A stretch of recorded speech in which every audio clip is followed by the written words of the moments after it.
हम देखते हैं कि अमेरिका का सिविल वॉर अपने आखिरी समय पर है।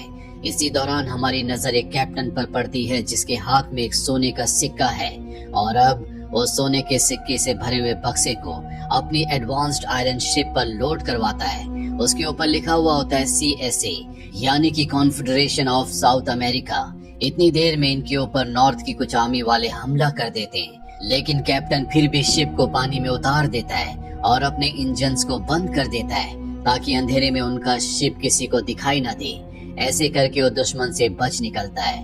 कहानी आती है आज के समय में, जहाँ पर हम WHO की एक वैन को देखते हैं जिसके अंदर डॉक्टर सोफिया बैठी हुई है। ये लोग अफ्रीका के लेगोस शहर में जा रहे हैं जहाँ पर ये बीमारी तेजी से फैल रही है। अब एक मरीज का इंस्पेक्शन करते हैं तो इन्हें पता चलता है कि इसकी भी हालत बहुत ज्यादा खराब है, जैसे कि पिछले वाले मरीजों की थी। उस पेशेंट की माँ बताती है कि कुछ दिन पहले इसके पिता और ये दोनों माली गए थे। वहाँ से आने के बाद इनकी ऐसी हालत हो गई है। सोफिया उस मरीज को कार में बैठाती है और फिर अपने सीनियर को बताती है कि इस केस को मिलाकर हमारे पास टोटल 6 केसेस हो गए हैं। अब कब आप WHO को फाइल दोगे?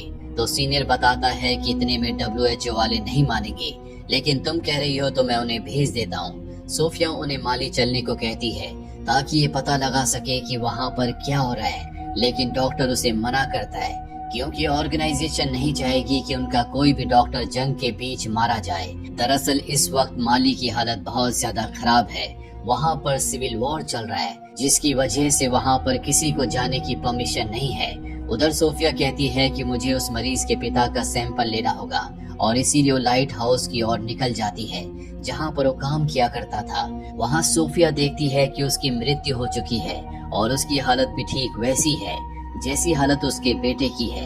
इसीलिए वो चुपचाप उसका सैंपल लेकर बाहर आती है। इस बीच पास के समंदर में हम एक इंसान को बोटिंग करते हुए देखते हैं जो सोफिया को ही देख रहा होता है। तभी सोफिया के ऊपर एक नकाबपोश आदमी हमला कर देता है। वो सोफिया को मारने की कोशिश करता है, लेकिन वो बोट वाला आदमी आकर उसकी जान बचा लेता है। हालांकि सोफिया का बैग उस इंसान के हाथ लग जाता है और जब सोफिया की आंख खुलती है तो नूमा नाम के शिप पर होती है जो कि खोजकर्ताओं का शिप है।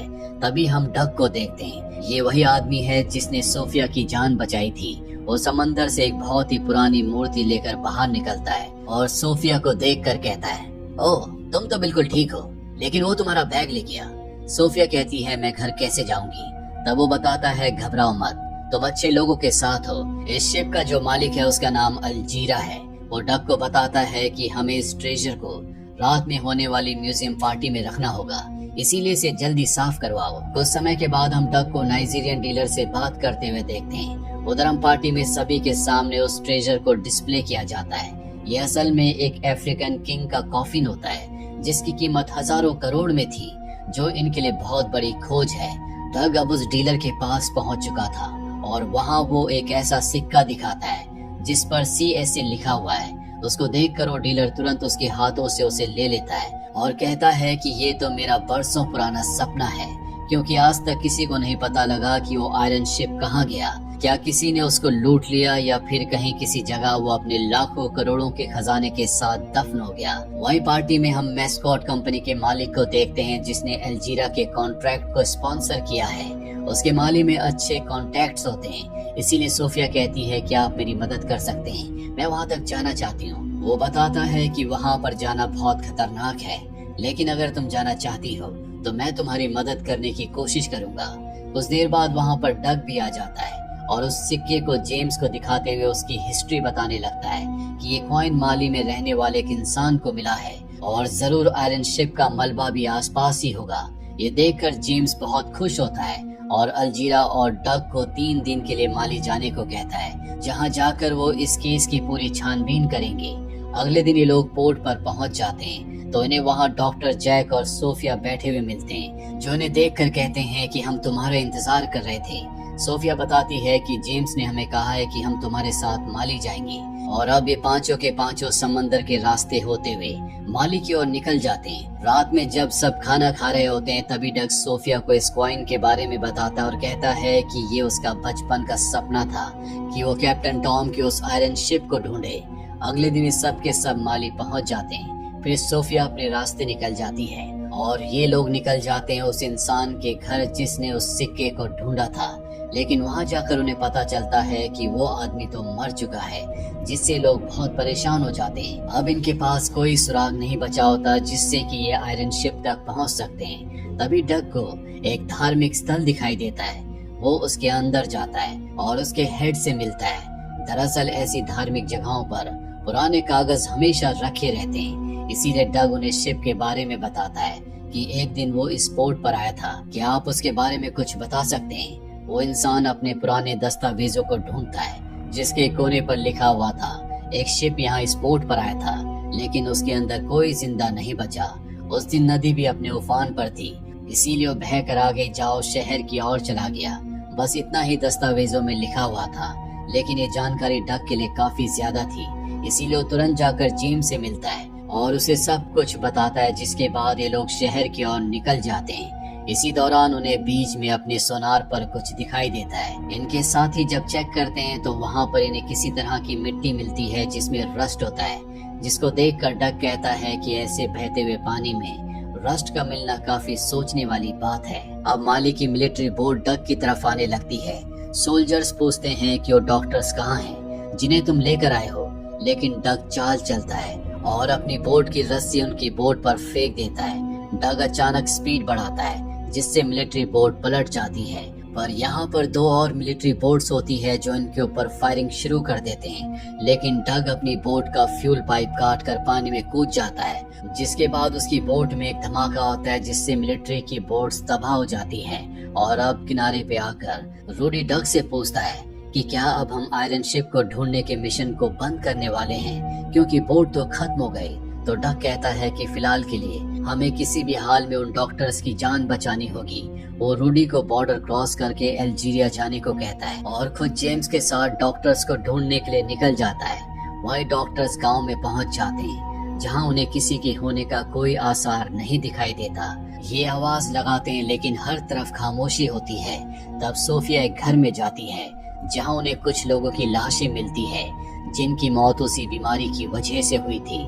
सुबह होने पर वो उन लोगों को दफना देते हैं। उधर रूडी भी अल्जीरिया का बॉर्डर क्रॉस कर लेता है। वहीं सोफिया को गांव में कुआं मिलता है जिसके अंदर वो जाने का डिसाइड करती है। नीचे जाने पर वो पानी के सैंपल को लेने लगती है, लेकिन तभी जैक बताता है कि ऊपर कुछ मिलिट्री वाले आए हैं, मैं उनसे बात करके आता हूँ। पर कुछ ही देर बाद अचानक से गोलियां चलने लगती है।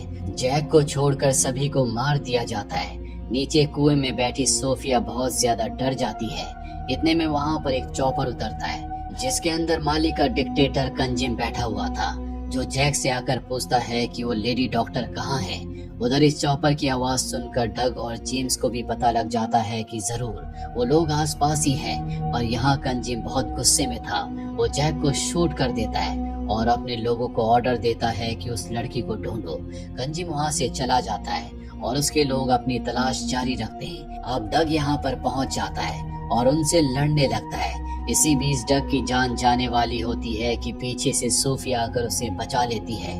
डग उसे समझाता है कि हमें यहाँ से निकलना चाहिए क्योंकि ये जगह बिल्कुल सेफ नहीं है। जिसके बाद ये तीनों कंजिम की टेरिटरी से बाहर निकलने के लिए एक दूसरे एरिया में पहुंच जाते हैं, लेकिन इन्हें ये नहीं पता होता कि कंजिम से भी ज्यादा यहाँ पर खतरा है, क्योंकि कुछ ही दूरी पर इनका सामना कुछ घुड़सवारों से होता है जो इन्हें पकड़ लेते हैं और अपने राजा गोडिगो के पास लेकर जाते हैं। सोफिया बताती है कि वो एक डॉक्टर है और यहाँ बीमारी का इलाज खोजने के लिए आई है। बीमारी का नाम सुनकर वो उसे एक रूम में लेकर जाते हैं जहाँ पर कई लोगों की डेड बॉडीज होती है। जब सोफिया उन्हें चेक करती है तो उसे पता चलता है कि इनकी मौत का कारण वही बीमारी है। राजा उन्हें अपने टाउन में रहने की इजाजत देता है। जिसके बाद सोफिया वहाँ के पानी को टेस्ट करती है तो उसे जो पता चलता है वो हैरान कर देने वाला था। वो बताती है कि यहाँ का पानी जहरीला हो गया है और ये कोई प्राकृतिक वजह से नहीं हुआ, बल्कि किसी ने जानबूझकर इसे जहरीला किया है। राजा कहता है कि सोर्स को ढूंढना तुम्हारा काम है, मेरा काम अपने लोगों की रक्षा करना है।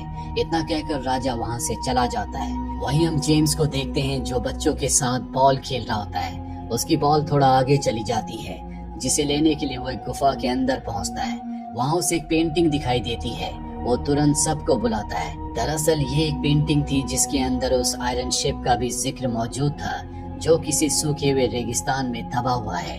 डग कहता है कि 200 साल पहले उस जगह पर नदी हुआ करती थी, लेकिन अब वो सूख गई है, इसीलिए जहाज ऊपर आ गया है।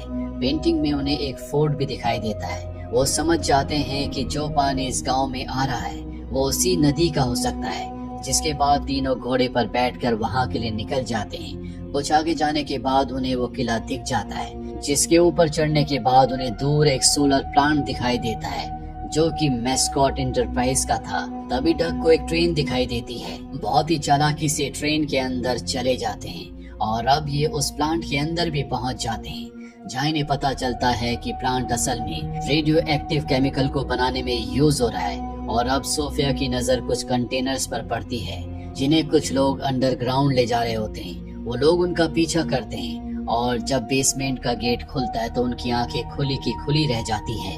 वहाँ पर हजारों टन के हिसाब से रेडियो एक्टिव और कुछ टॉक्सिक केमिकल सालों से पड़े हुए हैं। कुछ केमिकल लीक भी हो रहे हैं जो नीचे जाकर नदी में मिल रहे हैं, जिसका पानी पूरा माली देश पीता है। वहीं दूसरी तरफ हम रूडी को देखते हैं जो अल्जीरिया के पास पहुंच चुका है। नहाते वक्त उसे अपने कपड़ों में उसी रेड रस्टिंग का सैंपल मिलता है। जब वो उसकी टेस्टिंग करके रिजल्ट को अल्जीरिया को दिखाता है तो ये दोनों के दोनों हैरान हो जाते हैं। उस रिपोर्ट को लेकर ये यूएस एम्बेसी पहुंचते और उन्हें दिखाते हैं। इधर तीनों जल्दी से वहां से बाहर निकलने वाले होते हैं कि तभी उन्हें मैस्कॉट के लोग पकड़ लेते हैं। मैस्कॉट सोफिया से पूछता है कि तुम्हें यहाँ के बारे में कैसे पता चला। सोफिया कहती है कि तुम्हारा ये सोलर प्लांट लोगों की जान का कारण बन रहा है। मैस्कॉट कहता है कि हम तो वेस्ट केमिकल को सोलर की मदद से आग में बदल रहे हैं। सोफिया उसे बताती है कि जो अंडरग्राउंड केमिकल स्टोर है वो नीचे पानी में मिल रहा है, जिससे लोग मर रहे हैं। उधर हम डग और जेम्स को देखते हैं जिन्हें लोग ट्रक में बांध कर कहीं ले जा रहे होते हैं, लेकिन डग अपना दिमाग चलाता है और उस गोल्ड कॉइन से उस ट्रक के पीछे वाले हिस्से को खोल देता है, जिससे कि दोनों आजाद हो जाते हैं। वही मैस्कॉट काजिम से मिलता है और उसे सोफिया वाली बात बताता है तो काजिम कहता है कि अगर तुम्हें लोगों की इतनी फिक्र है तो प्लांट को बंद कर दो, लेकिन मुझे मेरे पैसे मिलते रहने चाहिए। दूसरी तरफ डग और जेम्स अभी भी रेगिस्तान में भटक रहे हैं। उनके हाथों में ट्रक का पीछे वाला हिस्सा अभी भी जुड़ा हुआ है, लेकिन इनकी किस्मत अच्छी थी। इन्हें बीच रेगिस्तान में एक क्रैश प्लेन मिल जाता है जिसके टायर अभी भी सही थे। वो दोनों उसका इस्तेमाल करके एक विंड सेल गाड़ी यानी कि रेगिस्तानी नाव बनाते हैं और तेजी से आगे बढ़ते हुए गांव में पहुंच जाते हैं, जहां से वो अल्जीरिया को कॉल करते हैं। फिर डग उस गोल्ड कॉइन को देकर एक जीप ले लेता है और राजा गाड़ियों के पास मदद मांगने पहुंचता है, लेकिन राजा के पास आधुनिक हथियार नहीं थे, इसीलिए वो अपनी कार दे देता है जो उसने काजिम से खरीदी थी।